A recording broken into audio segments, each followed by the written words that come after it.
అందరికీ నమస్కారం. Welcome to Pragna varieties vlog. నేను ఆల్రెడీ షేర్ చేశాను కదా, పెంటపాడు గ్రామంలోని శ్రీ గౌరీదేవి ఆలయ పునఃప్రతిష్ఠా కార్యక్రమం ఆలుగూరు. ఇంకా ఈ వీడియోలో మెయిన్ థింగ్ వచ్చేసి గర్భగుడిలో అయితే హోమం జరుగుతున్నంతసేపు ఎలా ఉంది, ఇంకా ఆలయంలో మనం విగ్రహాలు పెట్టక ముందరైతే ఇలా ఉంటుంది కదా, ఈ వీడియో అయితే షేర్ చేయాలనుకున్నాను. చాలా అయితే బాగుంది. ఇంకా గుడి కన్స్ట్రక్షన్ అది కూడా జరుగుతూ ఉంది. ఫినిషింగ్ అది కూడా చివరికి వచ్చేసింది. ఇంకా హోమం జరుగుతున్నంతసేపు భక్తులందరూ కూడా చాలా శ్రద్ధగా అయితే కూర్చొని చూస్తూ ఉన్నారన్నమాట. ఎందుకంటే మనల్ని దగ్గరికి రానివ్వరు కదా, పీఠాధిపతులు వాళ్ళు ఉంటారు, స్వామీజీలు వాళ్ళే అయితే రెడీ చేస్తూ ఉన్నారు. దేవాలయం బయటకు వస్తున్నప్పుడు ఇలా అయితే ఉంది కదా కోనేరులా అని నేను ఆల్రెడీ వీడియోలో షేర్ చేస్తున్నాను. చాలా బాగున్నాడు శివుడు, మీరు కూడా చూసేయండి గైస్.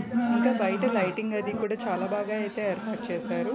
గుడికి వెళ్ళే వే అంతా కూడా చాలా ప్రశాంతంగా అయితే ఉంది. మంత్రోచ్చారణలతో స్వామీజీలు అయితే ఆలయ పునఃప్రతిష్ఠ కార్యక్రమం అయితే చాలా బాగా చేస్తున్నారు. నిన్నటితో అయితే ఈ కార్యక్రమం పూర్తయిందన్నమాట. నిన్న వచ్చేసి శాంతి కళ్యాణం తెప్పోత్సవం కూడా జరిగింది. ఆ వీడియోస్ కూడా మీకు షేర్ చేశాను, చూసేయండి గైస్. అలాగే మీరు ఎవరైనా మన ప్రజ్ఞా వెరైటీస్ వ్లాగ్ ఛానల్ కొత్తగా విజిట్ చేసినట్టయితే ఈ వీడియోకి ఒక లైక్ అయితే ఇచ్చేసి ప్లీజ్ సబ్స్క్రైబ్ చేసుకోండి.